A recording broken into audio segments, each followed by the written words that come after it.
मात पिता सुत पुत्र को कहते हैं।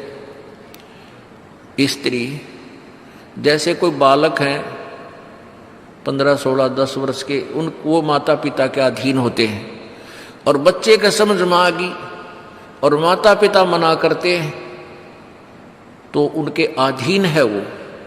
और बच्चे जवान हो गए, बूढ़ा बुढ़िया का समझ में आ गई, फिर वो बालक बाधा करेंगे, वो रोकते टोकते हैं, तीसरा दिन चल पड़ते हो, किराया कितने डावा फलाना है, यानी कुछ ना कुछ बाधा कर सकते हैं। किसी का पति बाधा कर सकता है, किसी की पत्नी बाधा कर सकती है। जब भक्ति की तरफ अग्रसर होता है या सत्संग में आने की तैयारी करता है, या फिर आलस बंधु कान, आलस माने आप ढीले गोडे छोड़ दे, फिर देखांगे इबका नहीं जाता, सर्दी घनी है, गर्मी घनी है, और या बंधु कान लोक लाज, इनके कारण ये है भक्ति में बाधक। अब क्या बताते हैं परमात्मा, मात पिता सुत स्त्री आलस बंधु कान, संत दर्श को जब चले ये अटकावे आण, इनका अटकाया अटके नहीं, और संत दर्श को जाए, कह कबीर सो संत है आवागमन नसावे। इनका अटकाया अटके नहीं, और संत दर्श को जाए यानी सत्संग में अवश्य जावे, कह कबीर सो संत है आवागमन नसाए, उसका कल्याण होगा। आज मीराबाई जी का कितनी श्रद्धा और आदर के साथ नाम लिया जाता है, और यदि वो उसी तरह की क्रियाएं करती जो उस समय की बहन बेटियां लोक लाज में फंसका अपना जीवन बर्बाद करगी, आज वो कुतिया बनी आंडे। परमात्मा कहते नकबे सर नकबे बनी वह पैर थी हार हमेल, और सुंदरी से वह कुतिया बनी सुन साहिब के खेल। बीबी पड़ते रहे थी डोडी लगे थी बार, अब गातु गाड़े फिरती है बन कुतिया बाजार। वो पर्दे की सुंदरी सुनो संदेशा मोर, इब गातु गाड़े फिरती है वो करें सरायों शोर। अब जो डोडी पर्दे जिनका लग गया करते, पर्दे में रहा करती थी, जो अपने आप को उच्च घरों की बेटियां बहू कहा करती थी, उनका सत्संग की छीट लगी नहीं, करते बाहर निकली नहीं, पूर्व जन्म की पुण्यात्मा थी, उनको कोई रानी बन गई, कोई महारानी बन गई, कोई अच्छे घर में इस मायाधारी मस्करिया का जन्म हो गया। और वो भगवान से दूर रहने के कारण फिर अगले जन्म में कुतिया की योनि पाती है। तब तो पर्दों में रहती थी, उंगली भी ना दिखने देती, किसी बाहर कहीं हमारी बेइज्जती ना हो जा, मेरी पत्नी जो है सत्संग में चलेगी तो इज्जत का नाश हो जाएगा, और वह इज्जत फिर उगाड़ी अंडा है कुतिया बनकर। कहते नकबे सर नकबा बनी पैर थी हार हमेल, 1-1 लाख के गहने पहरा करती, आज वो सुंदरी से कुतिया बनी देख साहिब के खेल। तो पुण्यात्मा ये इन बातों से डर लगना चाहिए, इन बातों से डर लगने लगेगा, मालिक में रुचि बनेगी और भजन करने को दिल करेगा। और ये लोग दिखावा जो ड्रामा है, नाचा कूदी, ये बकवाद मन में आवे को नहीं, ये कहने की आवश्यकता नहीं पड़े। दास ने कैसा मत करियो, हाँ कहना तो पड़ता है एक बार बालक को, कुछ दिनों के बाद फिर आपकी रुचि ना बढ़े। इतना तो इस दास को विश्वास हो गया है कि परमात्मा के बच्चे भगवान को पहचानने लग गए, क्योंकि अब शिक्षित समाज है। आपको नाम दिया जाता है, नाम देने से पहले सब नियमों से परिचित कराया जाता है। और हमने ये पुस्तक बनाई है भक्ति सौदागर को संदेश, इसके प्रथम अध्याय में ही हमने नियमों का पूरा विस्तार से विवरण दिया है कि कोई भी पुण्यात्मा इस आश्रम की तरफ आएगा तो पहले तैयार होकर आवे। पहले क्या होता था कि भक्तजन समझाते थे नाम ले लो तुम्हारा कल्याण हो जाएगा, बड़े सुख होते हैं, यहाँ आ जाते थे उपदेश लेने, और यहाँ आकर के यहाँ पर उनको लिस्ट दिखाते थे ये नियम निभाने हैं, तो भाग जाते थे कि नहीं हमारा भी ये नियम नहीं नंबर, क्योंकि वो उल्टे रंग में रंगे हुए वो सारे।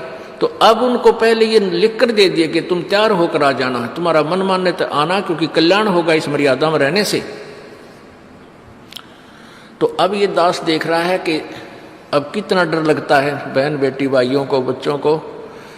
अब वो कहीं, क्योंकि समाज हमारा जो है सारा का सारा समाज काल प्रेरित है, उन्हीं क्रियाओं को कर रहा है जो ना करने वाली होती हैं। और हमारा भक्त एक घर में एक व्यक्ति ने नाम ले लिया, और 5-6 व्यक्ति वो सारे शास्त्र विरुद्ध साधक हैं, तो उनके साथ संघर्ष बनता है बेचारे का जा करके।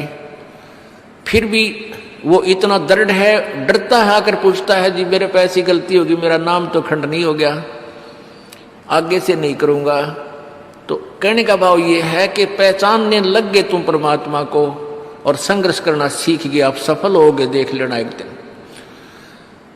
ये नाखून पालिश लगाते हैं, ओठों पर इसी बूंदी शक्ल बना लेते हैं, लाल वो लगा कर लिपस्टिक, इतना बेहुदी शक्ल बन जाती है। कहते हैं अब ऐसी मर्यादा बन गई, बहन बेटियां कहते हैं कि हम ऑफिस में जाते हैं तो ये लिपस्टिक वगैरह नहीं लगाते, नेल पेंट नहीं लगाते, तो क्या कहते हैं उस दूसरे कि तुम्हारे घर में कोई मर गया क्या?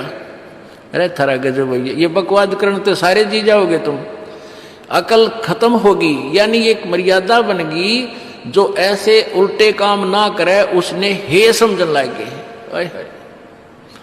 निरंजन धन तेरा दरबार जहां तनिक नहीं न्याय विचार, सारे उल्टे काम मरा जी रहे। लेकिन हमारी बेटियां अब संघर्ष करती हैं कि हाँ उनको ज्ञान हो गया, वो तो बालक हैं, कुछ भी कह सकती हैं।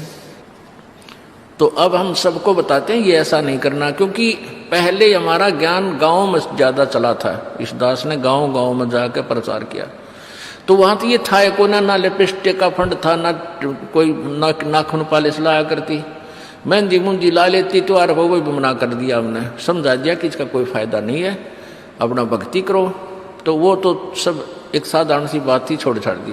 अब शहरों में फैल गया परमात्मा का जो ज्ञान है। अब शहरों से जो बेटियां आती हैं वो सारे तो नाखुना निशी बुरे हाल तो सनाए पाओगी।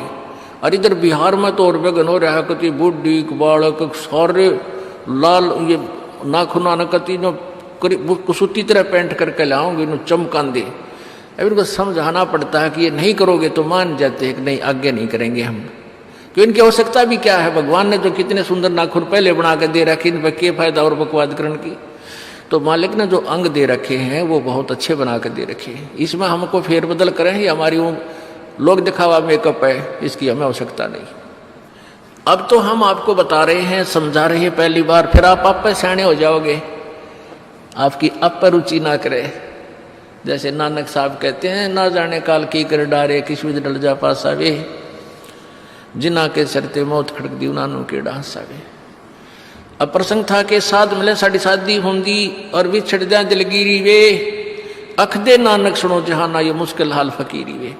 तो नानक साहब क्या बताते थे कि तुम जाते हो यहाँ से सत्संग सुनकर, और वहाँ आप ऐसे समाज में जाते हो जो सब काल प्रेरित होकर के वो साधनाएं, वो क्रियाएं, वो ड्रामाबाजी करता है, जिससे मुझे डर लगा रहता है कि कहीं आपकी क्रियाएं भंग ना हो जाएं और आप काल के मुंह में चले जाओ।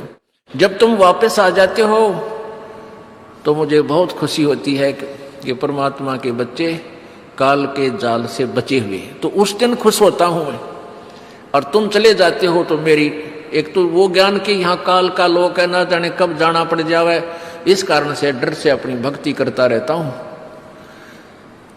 और एक तुम्हारी भी चिंता खाती रहती है कि कहीं काल के जाल में ये बालक फिर ना फंस जाएं। तुम वापस आ जाते हो एज इट इज, तो फिर मेरी खुशी का ठिकाना नहीं रहता। साध मिले साड़ी शादी होंगी, साध यानी साधु संत, ये भक्त आप साध हो, साध माने जो साधना कर रहा है, और साधु सोए जो सीधा चाल है, यानी जो और लोग दिखावा बकवाद नहीं करता, शराब मांस तम्बाकू नहीं पीता, और मेकअप वगैरह शरीर के वापस जरूरत नहीं। कहते पति भरता भावानी चोम चटक श्रृंगार, जो पति भरता यानी जिसने केवल अपने पति से ही लगा हुआ है, फिर उसने बकवाद करने की क्या आवश्यकता है? तो कहने का भाव यह है कि हम सच्चे ढंग से जब लगेंगे, फिर हमने अब तो इच्छा ना हो किसी वस्तु की। परमात्मा कहते हैं इस काया का गर्व ना करियो, के काला के गोरा रे, और बिना भजन इसका कुछ काम ना आवे, चाहे एतर छड़को चारों ओरा रे। ये शरीर क्या है? ये गोरा दिखा है चाहे काला किसी का, इसने थोड़ा सा छोल के देख लो, एक जैसा कुबाड़ सब में भरा पड़ा है। ये ऊपर पालिश का फर्क रखे, और इससे नाम अच्छा बूंदा मान लेते हैं। नहीं, ये चाहे काला है, चाहे टेढ़ा बेढ़ा है, चाहे किसा है बूढ़ा काना लंगड़ा है, इसमें जब भक्ति कर गया वो सफल है, और इस मेकअप में लग गया रहा वो असफल है, चाहे वो कितना सुंदर दिखता हो। तो पुण्यात्मा परमात्मा कहते ये मिट्टी है, इस मिट्टी से हमने लाभ उठाना है, इसे सोना बनाना है, भक्ति रूपी धन कमाना है, तो इसी से कमाया जाएगा। अब प्रसंग है कि जूठे सुख को सुख कहे, ये मान रहा मन मोद, ये सकल चबीना काल का, कुछ मुख में कुछ गोदी। अब परमात्मा आप बताओ, मैं आकर के बोली आत्मा हमें जगा रही है, हमने काल के कुएं की भांग पी रखी है, यहाँ की मान बढ़ाई और इस माया की। कबीर परमात्मा कहते हैं, कबीर ये माया अटपटी या त्रिगुणमयी माया, ब्रह्मा विष्णु महेश के द्वारा जो हमारे अंदर प्रेरणा कर रखी है, त्रिगुणमयी माया के विषय बता रहे हैं। कबीर ये माया अटपटी, सब घट आण अड़ी, किस किस को समझाऊं, ये तो कुएं भांग पड़ी। अब किस किस ने समझावे, सब एक तरह की भांग पी के, एक जैसे विचार, एक जैसे बोल, एक जैसा ज्ञान इन्होंने ग्रहण किया हुआ है, और ये दास सच्चा ज्ञान सुनाता है, इसका विरोध करते हैं, इसको जल्दी समझ नहीं पाते, क्योंकि इनको इस माया रूपी और अज्ञान रूपी भांग का नशा हो रहा है। तो परमात्मा कहते हैं, कबीर ये माया अटपटी, सब घट आण अड़ी, और किस किस न समझाऊं, या तो कुएं भांग पड़ी, यानी सब ने एक जैसा ही ज्ञान ग्रहण कर रखा है, सबके एक जैसे विचार हैं। अब झूठा सुख कौन सा है? इन कार कोठियों को हम अपना मानते हैं, संतान संपत्ति को अपना मानते हैं। इसका उदाहरण आपको दे दिया। परमात्मा कहते हैं, राम नाम कड़ुआ लगे और मीठे लागे दाम, दुविधा में दोनों गए भाई, माया मिली ना राम। माया तो मिले को नहीं, यानी मान लीजिए आपके पास अरबों संपत्ति अरबों हो भी गई, तो वह तेरी नहीं, आपको 2-4 रोटी सुबह 4 रोटी शाम है, और 1 वर्ष में गणित गणे 4 कपड़े कुर्ते पजामे बहुत, 1 वर्ष में खत्म, आप पाटे को नहीं, ऐसा काम रह रहा आजकल, और 2 जोड़ी चप्पल जूते, और 1 खाट का स्थान, 1 चारपाई आ जा, गणित गणित 2 आ जा, जितने एक परिवार एक व्यक्ति को 1 चारपाई। कहने का भाव यह कि ऐसा सीमित सा मकान, इतने की आवश्यकता आपको है, और बाकी पैसा आपके पास, उसने के सिर में मारोगे, क्या करोगे उसका?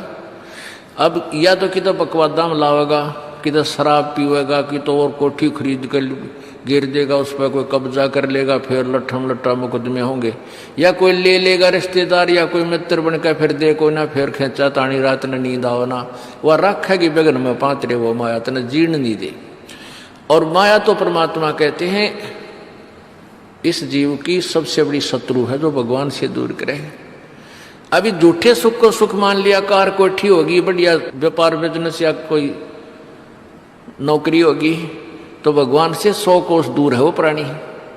कोई एक आध पुण्यात्मा इसे प्रेरणा होकर आ जाता, वो तो फॉर एग्जाम्पल होते हैं। तो परमात्मा कहते हैं इसे सुख का आग लगे जो भगवान से दूर करे।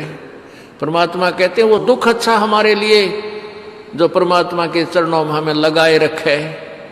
कबीर साहब कहते हैं सुख के माथे पत्थर पड़ो जिससे नाम देते जावे, और बलिहारी वो दुख जो पल पल नाम रटावे। कि हे परमात्मा इसे सुख की हमने जरूरत नहीं, जो भगवान से दूर करे। पत्थर पड़ो इसे सुख के ऊपर, और बलिहारी उस दुख के जो पल पल नाम रटावे।